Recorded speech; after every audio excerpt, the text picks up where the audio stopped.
Okay, so in this video we will finish up with our graphing examples and get to the other two cases. I think we finished the last class with this example that's in front of you right now. I'm going to actually do one more of this type just to sort of redraw the graph a little bit. I think this one got a little bit messy and was a little hard to see all of the things that I was going for. So I'm actually just going to do another one kind of like this one. Anyway, so we'll do that and then do some examples of the other types of graphs we might end up with when we're in the other two cases. So just a very, very quick recap, or the idea of doing the phase portrait. So the idea is we're going to make a graph of x1 versus x2. So when we have our we've worked out the solution and we want to display it, and a summary of sort of what happens with this ODE, because I think it is sort of nice to be able to see, well, what is this, right? I mean, ODEs in general, it's kind of like, it's not like algebra class where when you draw the graph of a function, it's sort of enlightening, where you can say, oh, okay, I see what this parabola does. It's, got a minimum and blah, blah, blah. So it is sort of nice to have some graphical display of this, of an ODE, which we did in ODE's class with the slope field. But now with these systems, how do we do that? Right? How do we kind of capture the same sort of information? Is with these so-called phase planes or phase portraits. So we're going to make a graph. It's x1 versus x2, which are the top and bottom components of our solution. And what are we going to do is we're going to basically do a slope field, right? So it really actually isn't anything different than what we did in ODE's class. Now, what is different, though, is that, first of all, I'm doing x1 versus x2 as opposed to, y versus t. So when I think about the arrows, when we did that in ODE's class, well, y prime was the derivative. So y prime, if it was positive, it was an arrow that goes up and to the right. If it was negative, it was an arrow that went down and to the right. But everything went to the right because we were viewing it in terms of time. But here, while we are sort of thinking about how these things move over time, we're not graphing with respect to time, or time is not one of our axes. So if I want to come up with an arrow, I have to think, well, how am I going to do that? And in its most basic format, what I'm really just trying to figure out is which of these four arrows over here on the right is the appropriate general arrow. Obviously, yes, there's variations of flatness and steepness that go with each of those four. But unlike in ODE's class, where really it was just these two arrows, those were the only two options, because we were always considering time moving from left to right. So we never had an arrow that went to the left. But with x1 versus x2, all bets are off, because of course this thing could move in any possible direction. Since I'm graphing x1 versus x2, I have vertical movement and horizontal movement, so I might be in one of these four cases over here. So, but of course, very simply, all I need to do is decide for myself, oh, well, since x1 talks about horizontal movement and x2 talks about the vertical movement, at least in terms of my graph down here, then I just need to sort of decide, oh, well, if I know the sign, positive or negative, of x1 prime and x2 prime, that would tell me how does my vertical movement change and how does my horizontal movement change. But of course, notice the ODE itself, when you just write it out, these are just two equations. The first one is an equation for x1 prime, and the second one's an equation for x2 prime. And since those represent the horizontal and vertical movement, or changing, velocities or whatever you want to call that, if I can just get a handle on when are those positive and negative, this should help me decide which of the four cases of arrows I'm in. And I think the easiest way to do this is to say, well, rather than saying where are these positive and negative, I think it was good to say, well, where are these zero? Because, of course, if I figure out where these are zero, that's the boundary or the dividing line when I'm going to switch from one case to another. All right, so we're going to graph, we're just going to sort of dot in these two lines. These are just going to be two lines that once we get the equation written down, we could just put them down. And then all I need to do is investigate whether x1 prime and x2 prime are positive or negative in each of the four regions down here in my graph. All right, and then I can just draw in some general arrows. and then maybe some more specific ones as we go through and do a little more investigating. One other thing we're going to put on our graph are the eigenvectors. And the reason for that just being, as we know, the solutions, right, the solutions to these ODEs ride along the eigenvectors. So if you start on an eigenvector, you're going to just stay on it.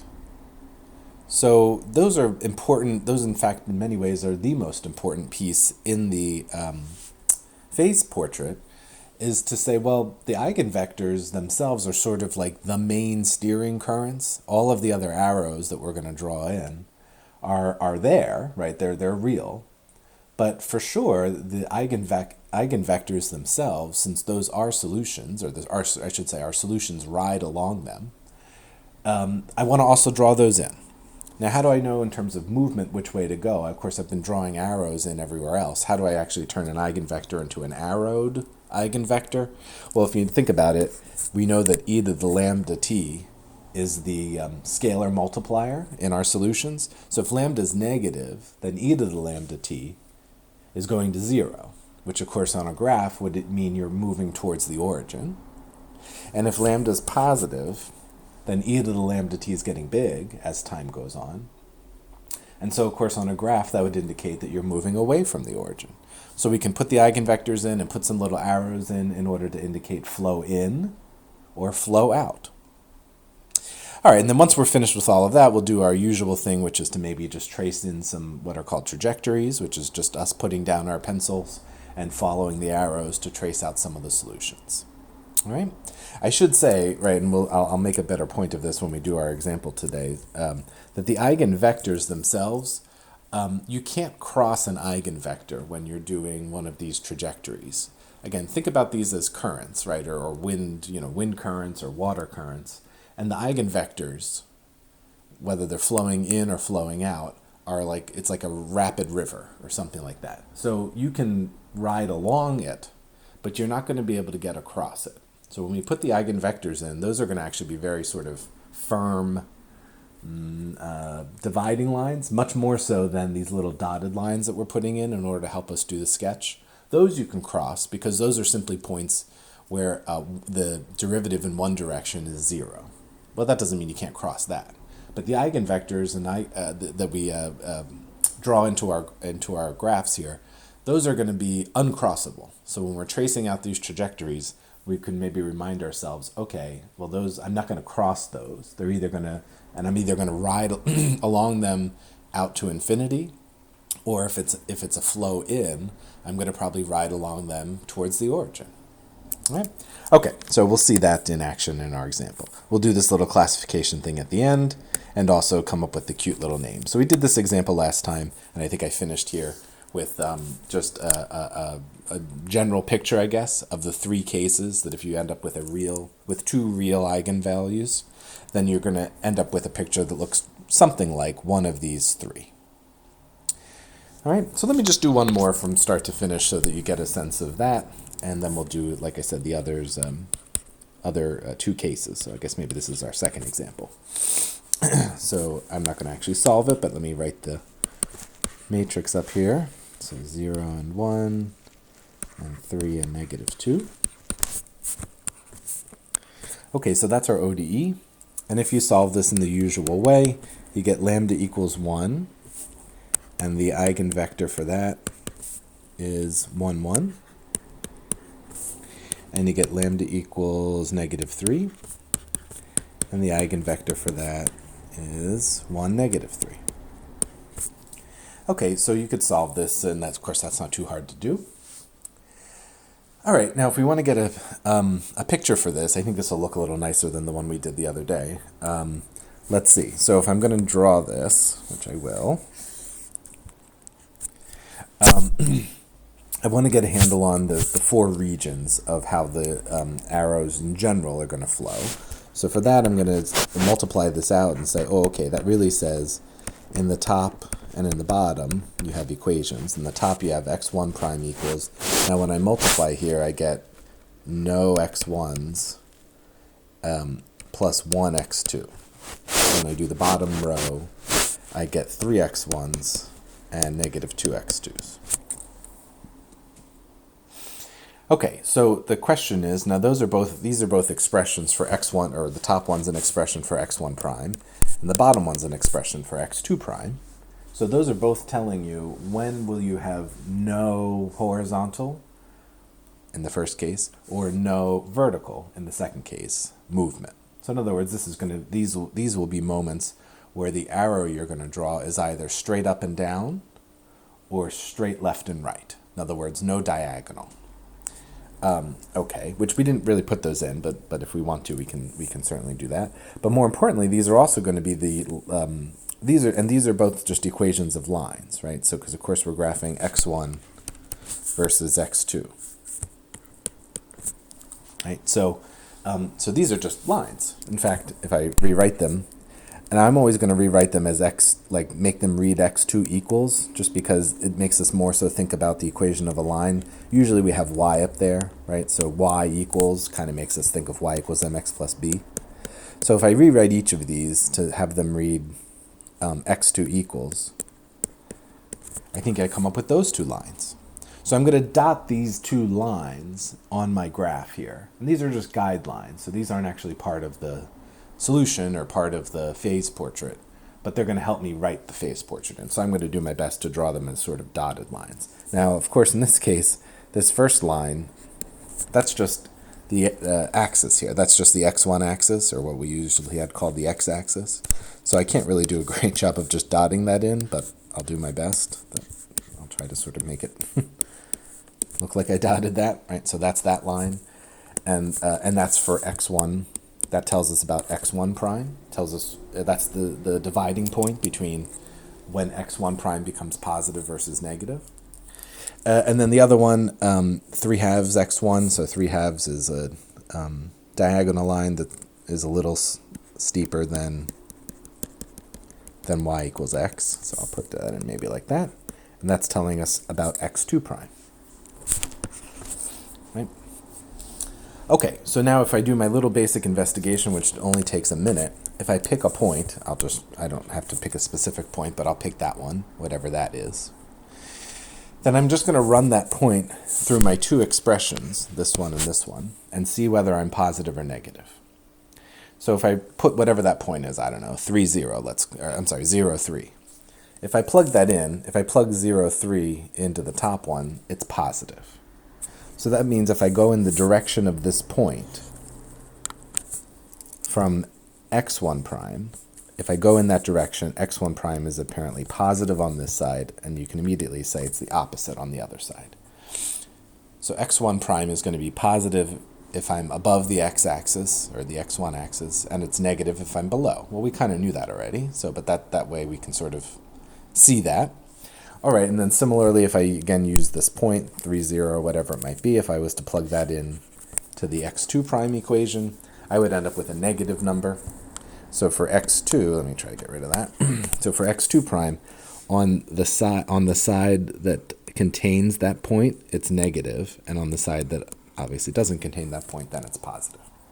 Okay, so doing this little investigation makes it very easy to then know that in the 4 regions generated by these two dotted lines, in each of the 4 regions, so for example in this one over here, they're both positive.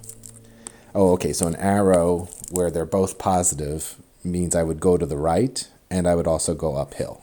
So I'm pretty sure that means, in general, the arrows all look like that. Of course, some of them are flatter and some of them are steeper, but in general, that's the arrow. All right.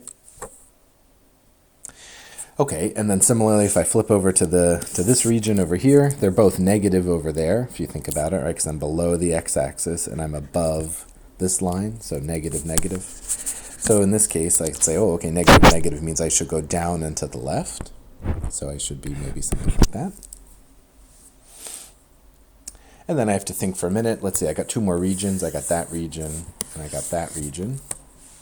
So I guess, I don't know, I'll come down here, I guess. So let's see, down here, x1 is negative, but x2 is positive.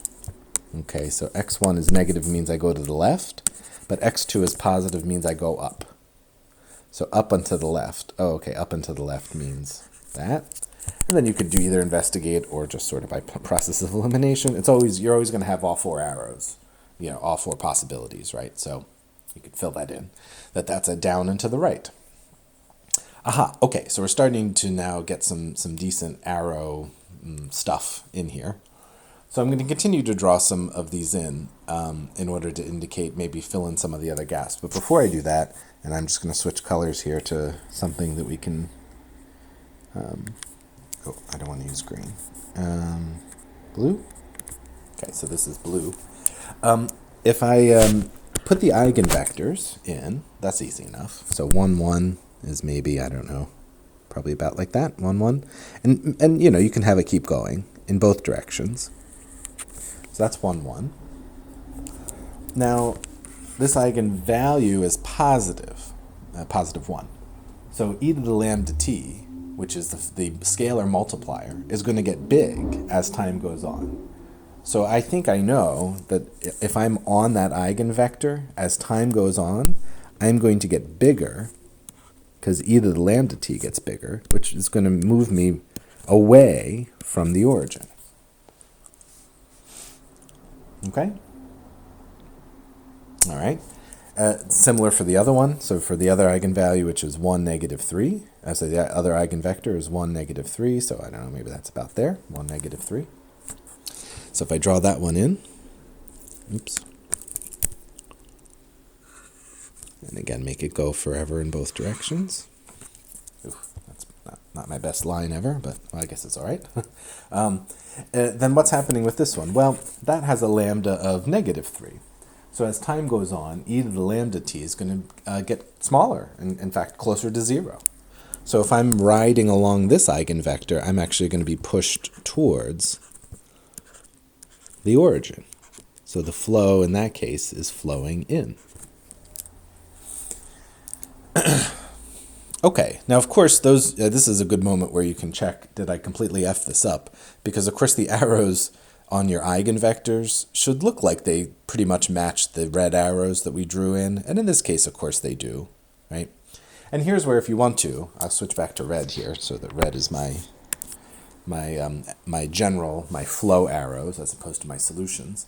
You could fill in some other ones just by sort of natural, what's the right word? These arrows don't magically just change direction, so in general there's sort of a somewhat smoothness in terms of turning from one to another. And when you draw the eigenvectors in particular, it kind of helps you sort of see, oh, well, what's happening maybe something more like closer over here? Well, the arrows are sort of turning up, I think, because eventually, of course, they're going to be to the right. So when I cross over, in fact, probably the arrow is a little bit more like that.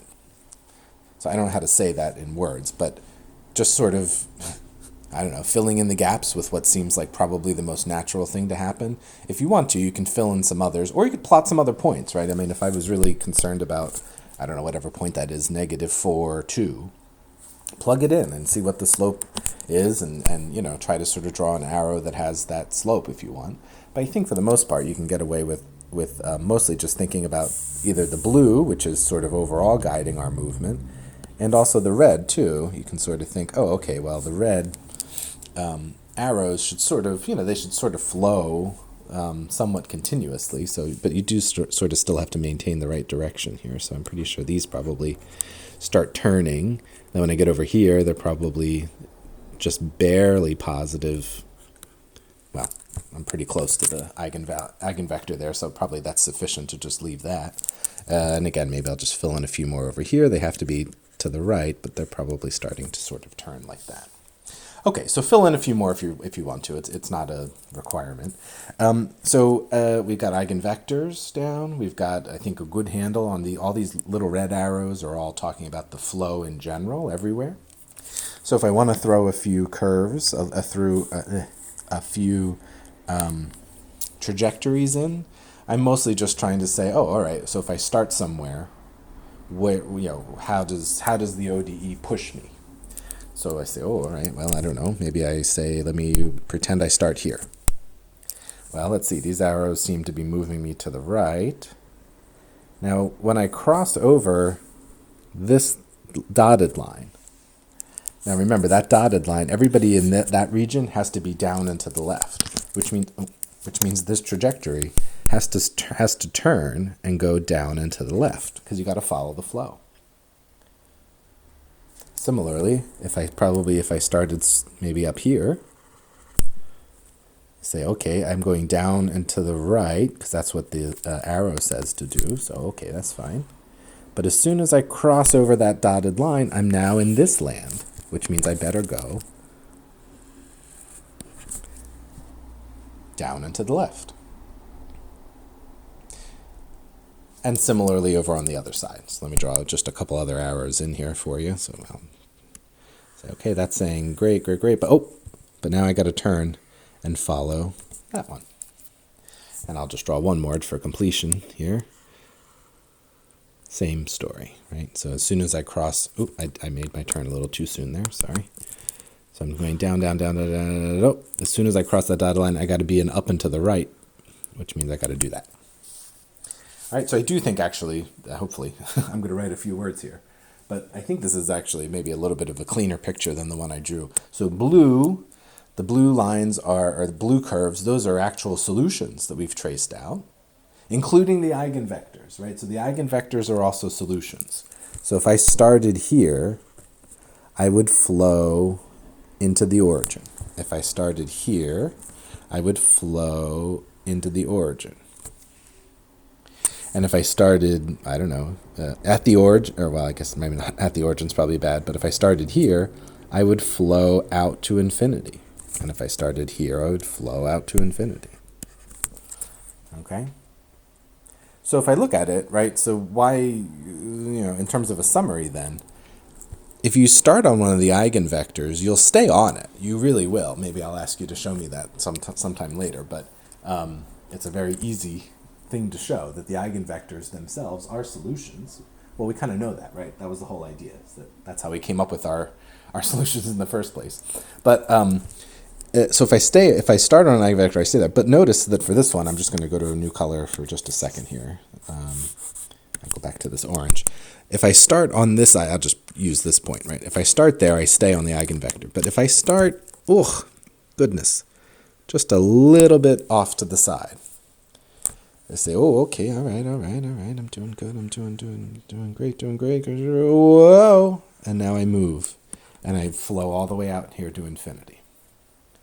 So this notion of stability that I mentioned before, of classifying things as stable and unstable, in science in general, when you have two experiments that start with virtually the same starting conditions, you would not expect one of them to end in 0 and the other to end in infinity. That represents, I think, just the English word, unstable, is a good word, because clearly, whatever experiment, that's not a bad thing, right? Maybe that is what you're looking for. But for sure, that shows, or hopefully this shows the meaning of why do we call them stable and unstable, is that something is unstable if you just perturb it a little bit or change it a little bit, and you get wildly different results. Oh, okay, well, this is a very unstable situation. Whereas, of course, if I ended up getting everybody still heading towards the same goal or the same point, I'd say, okay, well, even if you started a little bit, if you set the temperature, 0.1 degrees higher when you start this experiment, you still end up, that the water freezes, okay, or whatever this experiment might be. All right, so go back to my notes color here, red. So I think, right, so the idea is that when I kind of look at this now, big picture, and when I look at this, I think I would say, well, what happens in the long run? Well, if you start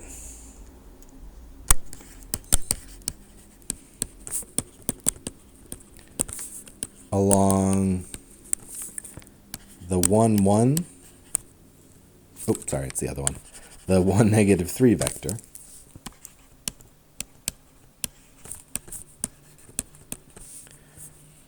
the solution heads to the origin.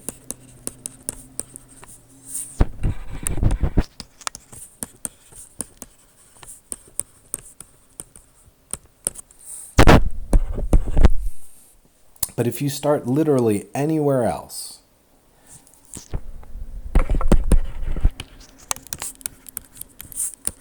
the solutions head to plus or minus infinity.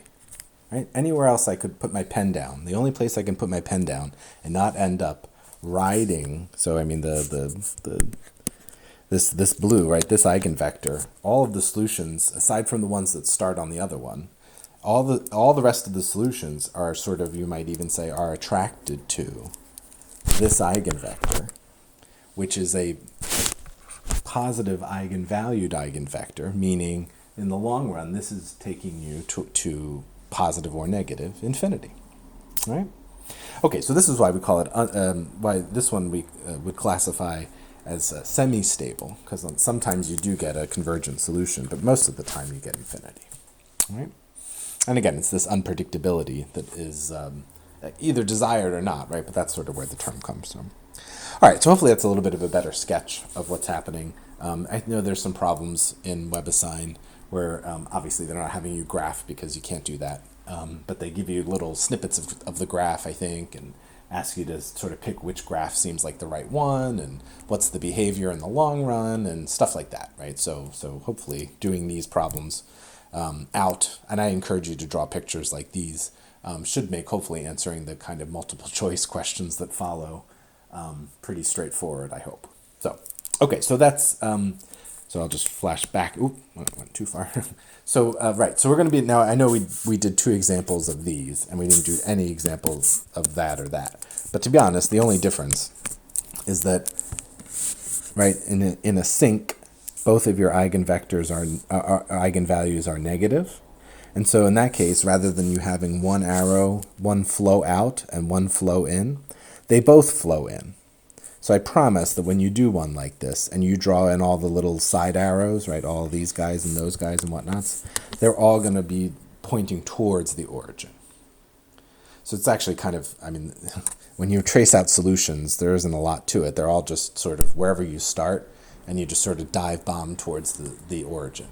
So that's stable because, of course, it doesn't, in that case, it actually doesn't matter where you start. You could start anywhere and you're going to end up at the origin regardless. So that's, I guess, good or bad, depending on if that's what you wanted. But that's very stable. You always end up in the same destination.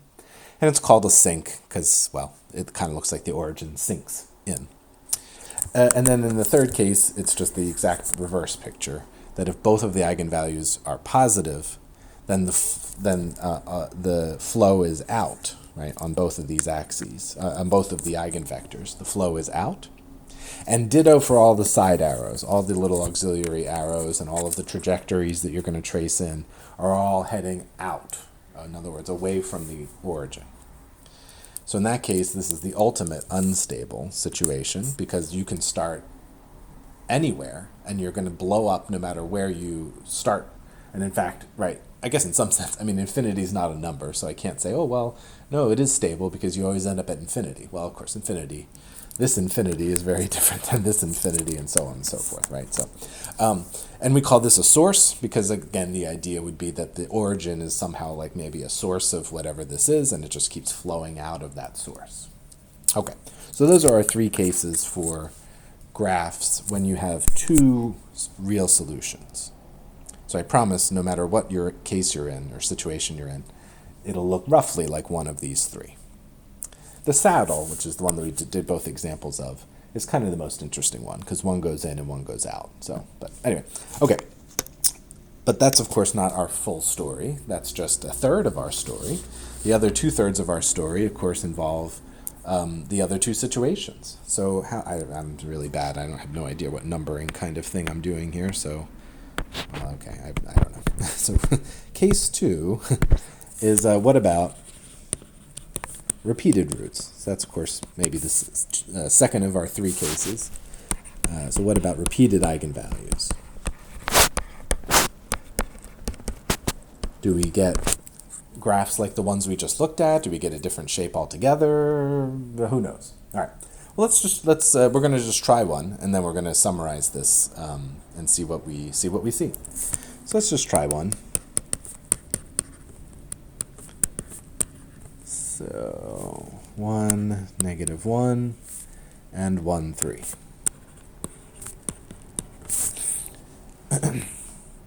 Okay, I'll save us the pain of actually solving this. I'll tell you that in this case, when you solve this, you get lambda equals 2 and 2. Right, okay, so this is our somewhat dreaded, I guess, situation of you only get one eigenvalue.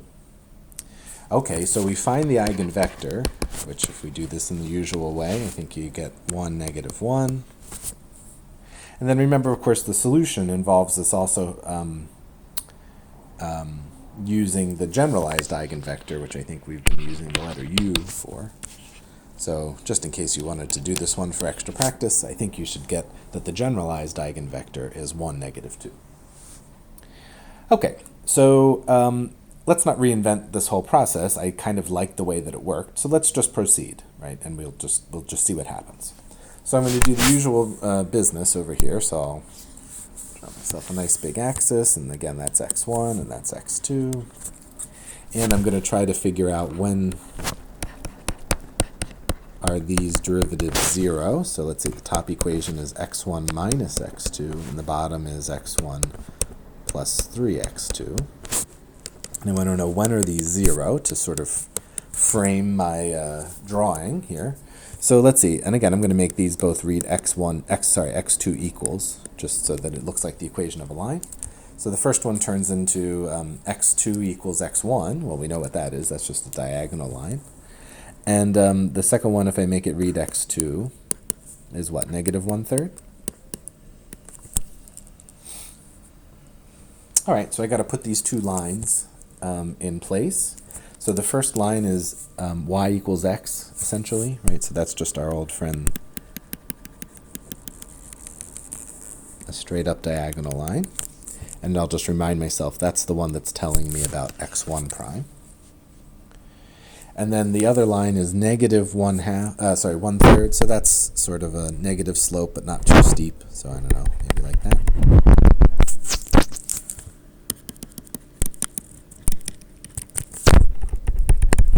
Okay, so that's x2 prime. That's telling me about x2 prime.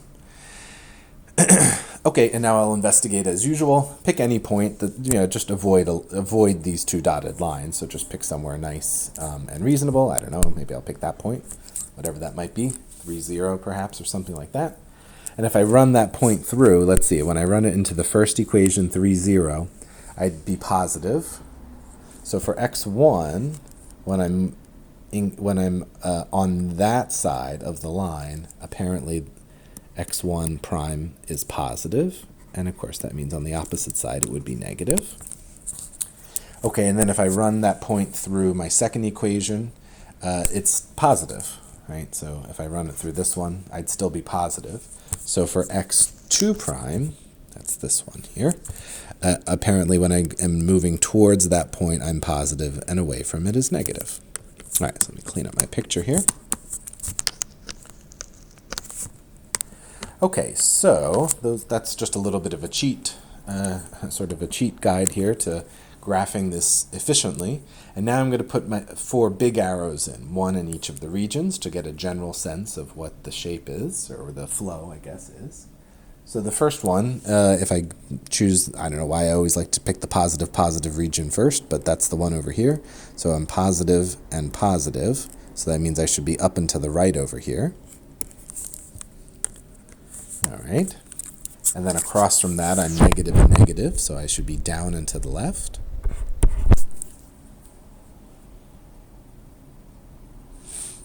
Okay, and then the other 2 regions, I'll just investigate for a second here. Maybe I'll say up here.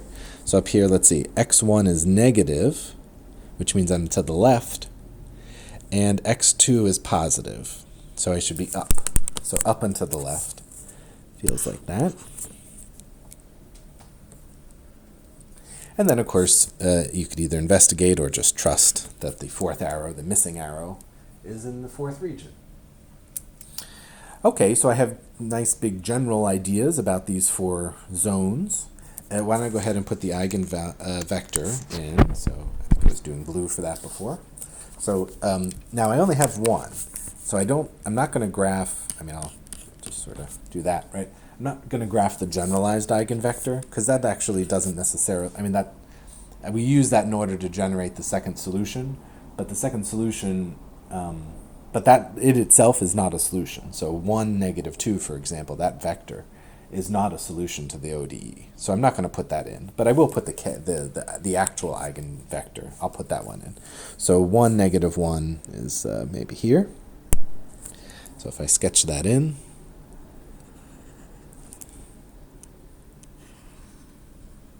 all right, that was pretty good. And it has a positive eigenvalue. Positive means, of course, that I'm going to flow out. So if I put some arrows on this guy, it would be out. And of course, you should, I mean, it should agree with the red arrow that you sketched in, which it does in this case. Okay, so what else, though? What else can I say, or what else do I want to put in here? Well, here's where, if you want to, you can sketch a few more arrows, plotting a few more points. But again, I'll sort of use my, my general idea of saying, well, the change from one to another is roughly continuous. So if I want to just sort of extrapolate a little bit, well, I'll just start down here. I'd like to maybe have an arrow there. Now it has to be down and to the right because I'm still in that zone. But the fact that it came from down and to the left, merged into down and to the right, then probably this is a little, I'm going to guess, just to sort of make the turn seem more appropriate. Starts out steep and then is maybe getting a little bit flatter as we move towards the eigenvector. Similarly, if I go the other way, I'm moving towards being up. I can't do that though, so I got to be down and to the left still. But maybe less down and to the left as I'm moving towards this quadrant where I'm going to then be up and to the right. Up and to the left.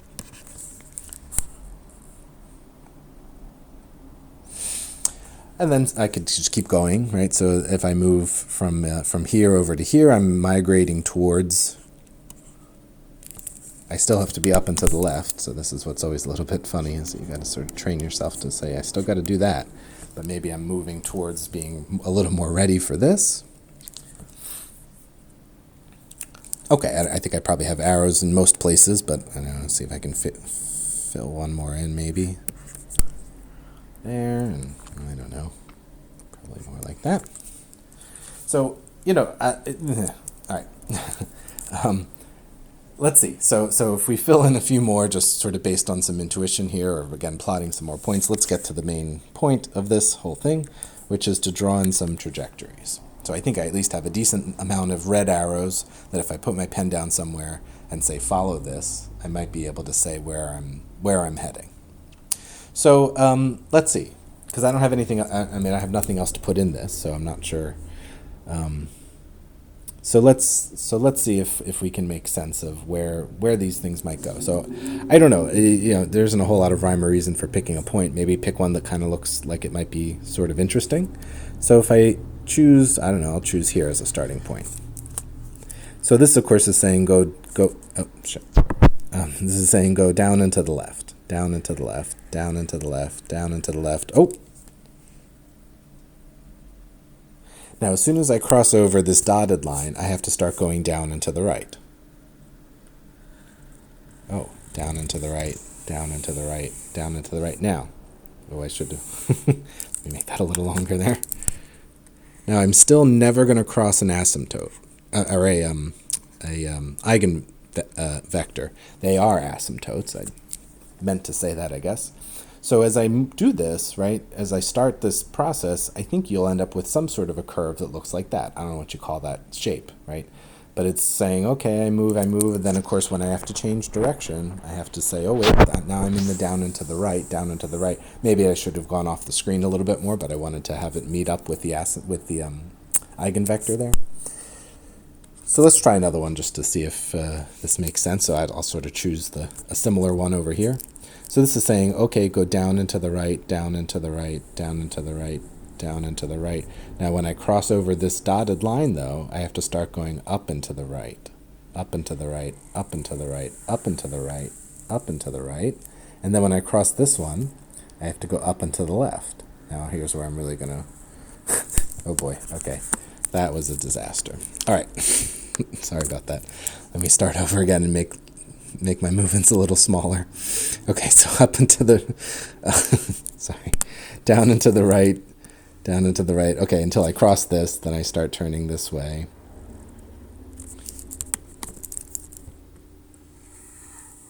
And then I start going this way, and I'll eventually ride along the eigenvalue. Sorry about the eigenvector. Sorry, I should have made this picture much bigger, I guess, or made my arrows a little steeper. Okay, so I'm going to draw a few more shapes. And so these two, sorry, that second one was really bad. Here, you're just going to let me do a little cheating, right? There we go. Okay, that looks nice. It's basically that. Sorry, my line's a little bit off. But you essentially get these hooks. I guess if I was going to describe what shape are these trajectories that you get, you sort of get these, hook-shaped little guys. All right, if I draw, I'll just draw a few more in of the general shape of what you usually get here. If I pick an easier point, those were the two harder ones to draw. This one I can draw, it just says, oh, okay, this says go down, but then move along the curve. Similarly, if I started maybe, I don't know, here-ish, I'd go up, but then I would move along the curve as well. So there's maybe four. I think I got four there, right? 4 trajectories. And they're all going to basically be this shape, right? So I'll just, if you want me to, I'll draw. Nobody's saying they want me to, but I'll pretend you all said, hey, draw some more. They'd all sort of look like that.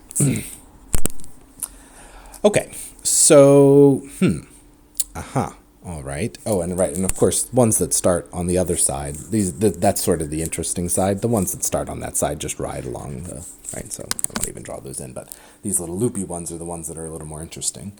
All right. So in the long run, what's happening, in this picture anyway, I think a good just human summary of this picture would say, it kind of looks like no matter where you start, you're either going to eventually end up cycling around and riding that eigenvector to infinity, or if you start over on this side, I guess, you end up riding that eigenvector to infinity. Nowhere in this picture do I have anything that's going to say head towards the origin, right? And no matter, all roads lead to plus or minus infinity in this case. It's just that, of course, sometimes I'm going to ride the one half, and other times I'm going to ride the other one. So I think for sure, if I look at this and want to come up with a statement about this one anyway, is that in this particular example, I think all solutions are attracted, if you want to use that word, to the only eigenvector, 1, -1. And since lambda is 2, which is positive, the solutions head to plus or minus infinity, because it's a positive 2.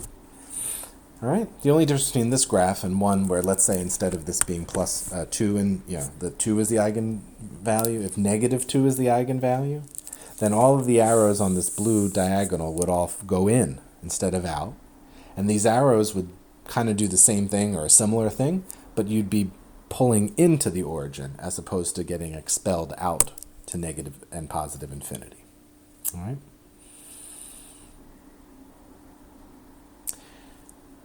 Okay, so let me draw you the cleaned up version of this. So there are only, so I gave you this slide, which is the summary, I guess, slide, right? In this case, there were 3 types of graphs that you might end up with, and how you would know whether you're in case A, B, or C. Well, in the case of a repeated root, there are only 2 cases, because either lambda is positive or lambda is negative. So if lambda is positive, it's going to look just like this one. And if lambda is negative, it's going to look similar, but again, with everything flowing in as opposed to flowing out. Okay, so I'll draw those for you. So, for the repeated root case, the repeated eigenvalue case,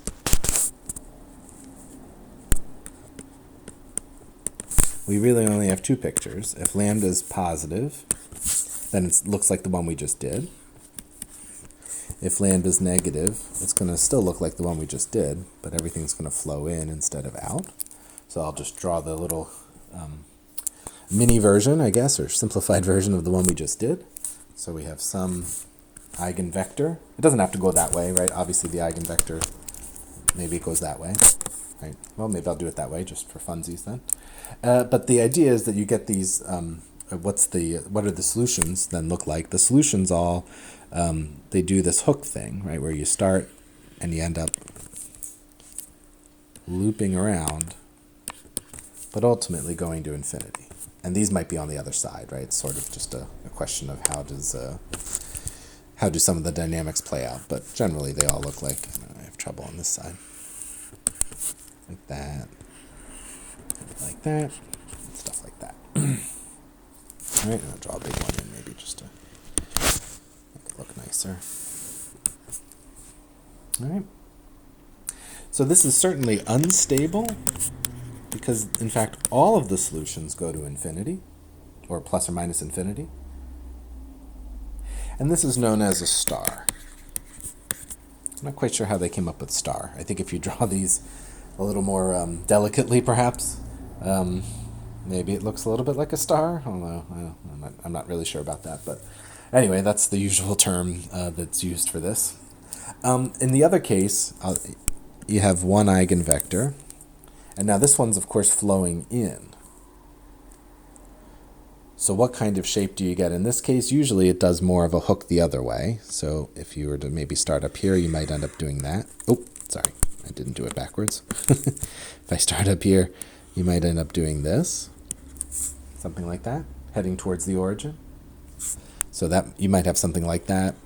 Could be a slight different version. Here, let me give myself a little more room here.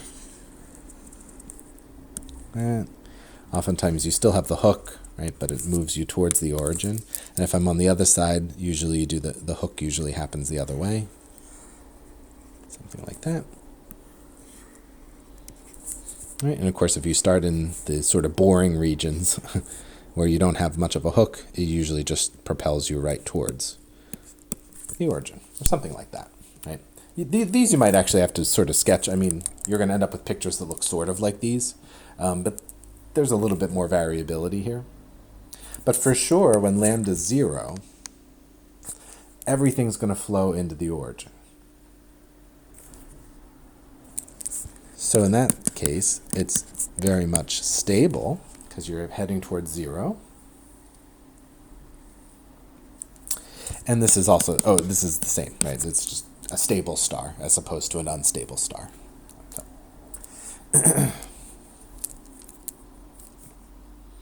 Okay, so I think when you do these, again, if you do a real one like we just did, do a little bit of plotting, and hopefully you'll see something like this anyway. Again, these are a little hinky to draw representative pictures because they all take a little bit of a different form, but generally speaking, anyway, you get these sort of hook things.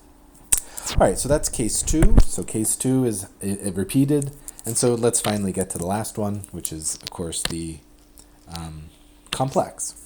So what did I say for that? What about? Okay, so what about our third case?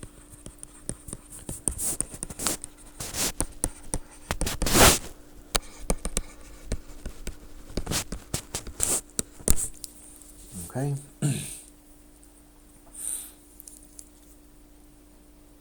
So let's try one.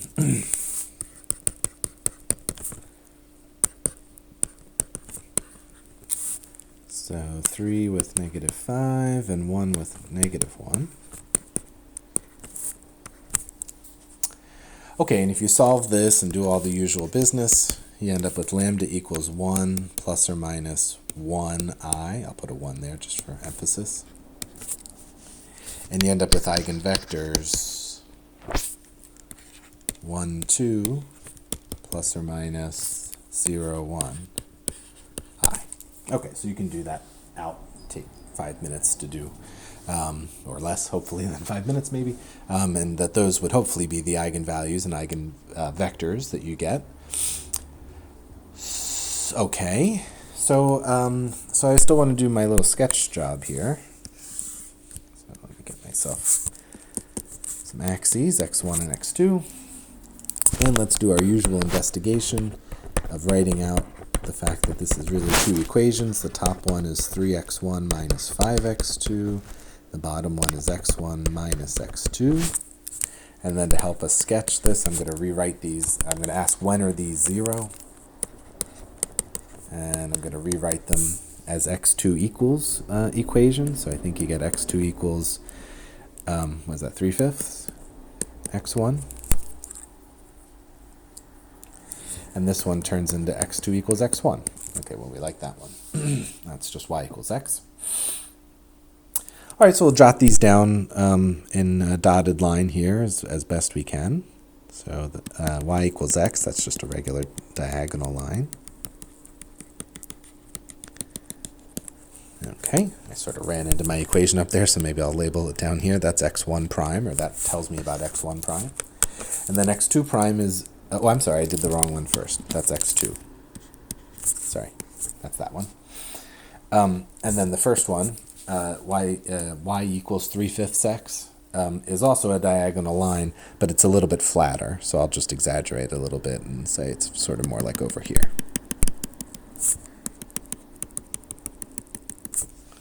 Okay, so that's the first one, right? So that's what tells you about x1 prime. Okay, so we got our little guidelines in, and now let's do our arrow business. I'll pick a random point, maybe that one. So something comma 0. So when I run that through the first equation, it's positive. So for the x1 line, that's the top line. When I go in this direction, I'm apparently positive. I guess I'll put it over here. And if I'm on the other side, I'm negative. All right, similarly, if I run that through the second one, I also get positive. So that must mean on this side I'm positive, and on this side I'm negative.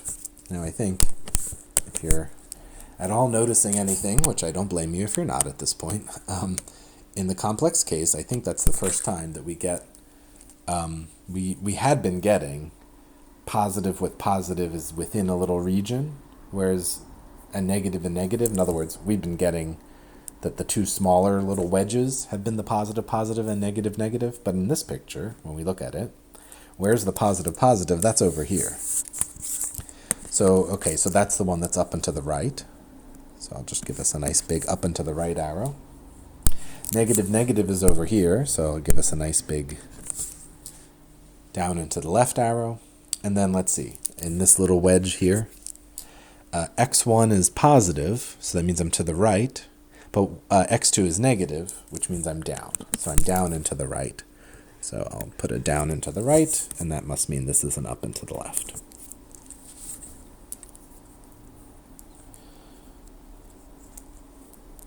Okay, so what's happening here, or what's happening with these solutions? Well, for sure, I don't have any any vectors. So, I mean, as much as, let me go back to either of the examples we did. What framed, I got to be honest, I mean, this isn't that different of a picture from the ones that we've done so far. You draw your little dotted lines and you get your little arrows. Okay, that's nice. But what made all of the examples we've done so far different is that all of the examples in either of the other two cases, they have eigenvectors. And eigenvectors, since they are the solutions to the ODE, they are the most important feature. They are the strongest feature, and they dictate an awful lot of movement. In particular, they are an impenetrable boundary that you cannot cross. So while, let's look at this one we just did. While I have a lot of arrows saying, I'll erase this, right? But I got lots of arrows here and here saying, hey, move, move, and turn, and move, and turn, and move. They ultimately, all the solutions end up smacking into this impenetrable blue fence, which is this eigenvector. And that takes over, so to speak, right? It takes over the dominance of any sort of turning and spinning and looping and hooking. That's all over as soon as you crash into, you don't actually crash into because it's an asymptote, right? But you run along the fence forever. So that's what stops this from turning forever and ever and ever. Same thing for the earlier examples, right? Same thing for these. So, well, where's our impenetrable fence in this picture? Where's my big blue line? Oh, here it is. Here's my eigenvector. Right? That is the eigenvector. Oh, let me put that down on my picture so I can know where my big blue fence is. Oh, hello. Your big blue fence is in imaginary land, which means quite literally it does not appear anywhere on this graph because it is quite literally imaginary. Oh, so we got to let that sink in a little bit, right? I do my best Professor McDaniel impression here where I get really, really excited about something that nobody cares about. Right, so the fact that you have no eigenvector to say, you know what, stop spinning around, and you're going to either be, you're going to ride along me to the origin or you're going to ride along me to infinity. Well, in the absence of anybody saying, in the absence of a real eigenvalue to be a fence, maybe it's hopefully natural to say, well, what are these arrows telling me I'm supposed to do? I don't know. Don't these arrows make it look like you should spin and maybe keep spinning? So if I was to draw an arrow, this won't be our final picture, so maybe don't write this one down yet. But that would say move down and to the right. Oh, and then as soon as I get over here, I should move up and to the right. Oh, and as soon as I hit that, I should move up and to the left. Oh, and as soon as I hit that, I should move down and to the left.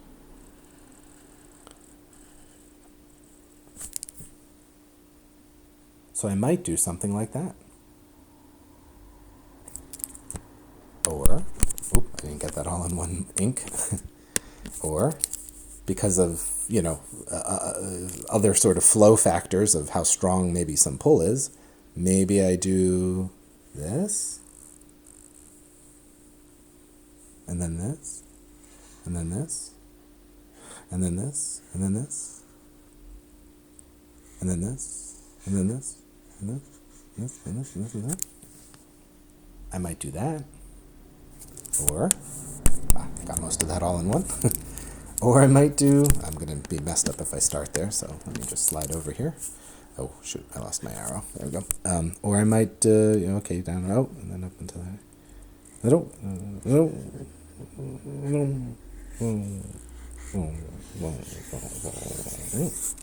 I might do that. Okay, that was a whole lot of I might do's, I guess, right? Well, the answer is I'm going to do any one of those three things. But hopefully I've convinced you, right, that in the absence of any boundary to stop me, I will keep spinning around forever and ever. So in the complex case, I'm just going to write a general comment here, which is to say that the solutions will, I'll just use the word spin, I guess. Spin or rotate, I don't know what you want to say. Forever. Forever.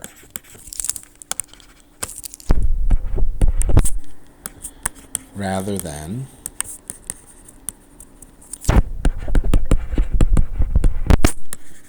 riding along an eigenvector, because of course there are no real eigenvectors in this example. That's the whole point. The eigenvectors have eyes in them.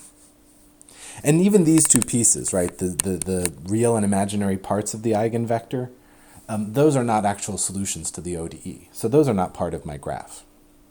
All right? So I'm leaving out drawing anything more into this one because I'm going to give you the summary slide. But before we do that, let's have a little bit of thought, a little bit of creativity about how might I end up in one case versus another. So I'll just, again, I'll draw these for you on the next slide. But if you believe me, which hopefully you do, that's one possibility, is that I end up doing that. Another possibility is that I would maybe end up, I'll do these all in blue, is that I'd maybe end up spiraling. First of all, I might go the other way. Now, not in this picture. Well, okay, I'll stick with this then, right? Ooh, that's going to be bad, right? Okay, I got to do a different color. Okay, so we'll go back to orange. I might be doing something kind of more like this. Okay. I sort of regret this already. So I might spiral in or spiral out, or I think actually that very first one I drew a second ago, that's purple. Maybe I hit it perfect. Maybe I start here. Oh, I didn't actually switch to purple. Maybe I start here and I have a sort of a... Maybe I end up just coming right back to where I started. In which case, I'm going to flow around in either a circle or maybe some sort of ellipse or oval kind of shape forever and ever. Well, how do I know if I'm in... Okay, this looks awful. I can't even keep that up there, right? How do I know if I'm in which of those three cases? Well, let's think about it. Remember the solution, while the solution does involve... go back to here. So the solution, of course, still involves e to the lambda... The solution is still e to the lambda t. But now, of course, as you might remember, and you can look back in your notes, that when we have complex roots, the solution has what? It has e to the at, and then a bunch of trig stuff. Right? And a is this number. So trig, we know, trig just, why is this spinning? Is because what you're actually doing is you're just doing trig functions, which of course form a circle anyway. But now e to the at in front of this, okay. Well, if a is 1, like it is in our example, then what's happening to e to the at as t gets big is that that's also getting big. On the other hand, if I have a negative number there, then e to the at would be getting small, down to 0. And if this number is actually 0, then you don't have that piece at all, and you just have trig, which means I'm not getting bigger or smaller. So hopefully you can see that that answers the question of how do I know which of those three cases I'm in? Well, this number, if it's positive, this is going to explode, which means the length of my oscillation or my rotation is getting longer and longer and longer, which means I should probably be in a case like that. On the other hand, if this is negative, if this number here is negative, then the scalar multiplier in front of all these vectors is getting smaller and smaller and closer to 0, in which case I'm going to be attracted to the origin. And in the third case where this is not even there because a is 0, I'm going to spin, but I'm always going to spin back to the same spot. All right? So it's all in the A, I guess is the moral of this story. So let me clean this up, and then I'll write you in the next summary slide. All right? So I'm just going to leave this one, right? I don't really know how to actually fill in that picture precisely. Well, I guess I do now, right? So we just, hopefully if you agree with me, the fact that that's positive means I will have a spiral, but it's going to be growing. So I'll just draw in, what was I doing blue before, right? So a solution, in fact, the solution, really, is that wherever you start jumping on this spiral is fine, but the spiral is going to grow. And that's because A is positive. Okay, obviously if I started out here, I would just have an enormous spiral, which I'm not going to destroy my picture to do that, right? But same idea, of course. All right, and of course this is because, right, A is positive. All right, so let me give you the nice summary. So, for the complex case, we have 3 situations. Well, really 6, but I'm going to just say 3. For the complex eigenvalue situation, we have 3 shapes.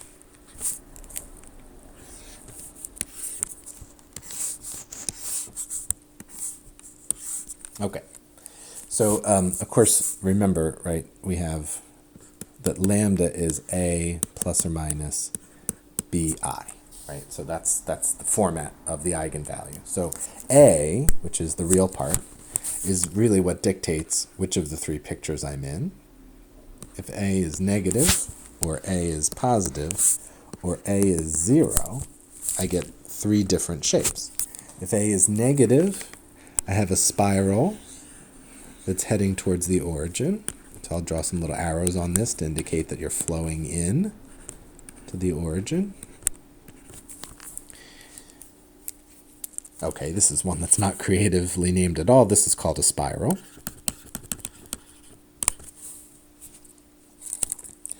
And in terms of stability, in this case, well, hopefully it's clear that this would be stable because you're heading towards zero no matter where you start. So this is known as a stable spiral. The opposite is the unstable spiral, which is the exact same picture, but just going the other way. All right, so again, I'll draw some arrows here to indicate that the flow is out. I don't know why I started there. Okay, right. So this is also called a spiral, but of course, because you are heading towards infinity, right? You're getting bigger and bigger and bigger, so it is unstable, even though it looks kind of organized, I guess. But you are eventually, going out to infinity. And then in the case where a is equal to 0, then you have no multiplier in front because the e to the 0t is just 1.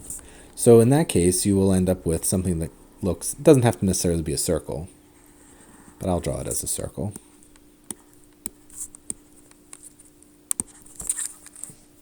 And this is known as a center.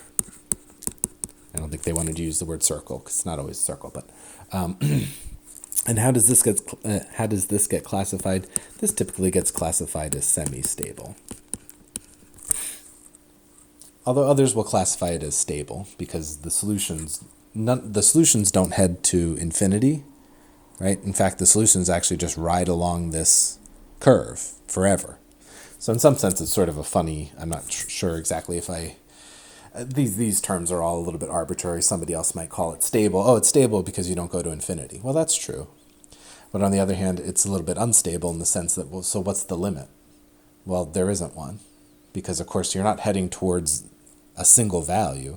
You're heading towards a whole bunch of values, right? Namely, that curve. So, anyway, who cares? It's not really that important, these little classifying things. But, all right, so if you end up in a complex case, you will have something that looks like, roughly anyway, one of these three pictures. And it's all about the A. The A tells you which of the three you're going to be in. Now, in case you were really, really curious, which probably nobody was, you might ask yourself, well, gee, the flow in each of these three pictures I drew is what would we call this, counterclockwise? Is that right? I drew these all as counterclockwise. In fact, I think the one we just did was also counterclockwise, right? I went this way instead of this way. But could I go the other way? Yeah, you can. And I'll just tell you, we don't have to dwell on this, but if it's this number is the one that tells you whether you're going to go clockwise or counterclockwise. So in this case, this B, this number that in front of the I there, is positive, and we went counterclockwise, and that will always be true. So I'll write that on the other slide here. So I'll say the rotation is clockwise if B is negative, and counterclockwise if B is positive. Right, so again, right, the differentiation between these three, or actually there's sort of 6 pictures, these 3 exact pictures, but with the arrows, or with the rotation going the other way. But A and B, those 2 numbers that you grabbed from the eigenvalue, tell you everything you need to know in order to know which of these 6 situations you might be in. Whew. Okay, so deep breath, and we're done. I'll just ever so slightly give you the 60-second recap then. So in terms of investigating this stuff, right, we sort of have our basic tools of things we're going to do. We're going to put some arrows down. In general, if we have eigenvectors, real eigenvectors, we'll put them on there, and we'll trace out some trajectories by following the flow. But we will end up with, let me go to my summary slides here. If we have two real eigenvalues, you'll end up with your picture generally looking like one of these 3, a saddle, a sink, or a source. If you have a repeated eigenvalue, you end up with a star, which could be stable or unstable. And if you end up with a complex eigenvalue, complex eigenvalues, then you end up with a spiral, stable or unstable, or a center, which is just a spiral that falls upon itself, you might say. All right, so it's kind of cute. There's a whole lot that can, I mean, people go nuts with this kind of stuff. So I think 1 week is plenty of doing these kinds of things. But for sure, you have enough, I think, to do the homework, which again has you doing some of this sketching. Obviously, you're not able to enter your sketch, but I probably would have you do some of this sketching on an exam. But the homework problems at least give you some good practice with recognizing the different cases. And making some reasonable statements about what's happening in the long run and all that other good stuff. So good luck with the homework. The only other topic we have to do before we're finished is what to do about non-homogeneous systems, which is the idea of saying, I have to write this down, right? But we've been doing those. Well, what if you got some other piece? Yeah. Okay. Well, maybe not surprisingly, it's an analog to how we dealt with non-homogeneous in other situations too. But that's for next time. Okay, so good luck with this, and good luck with the homework. And as usual, I will be in touch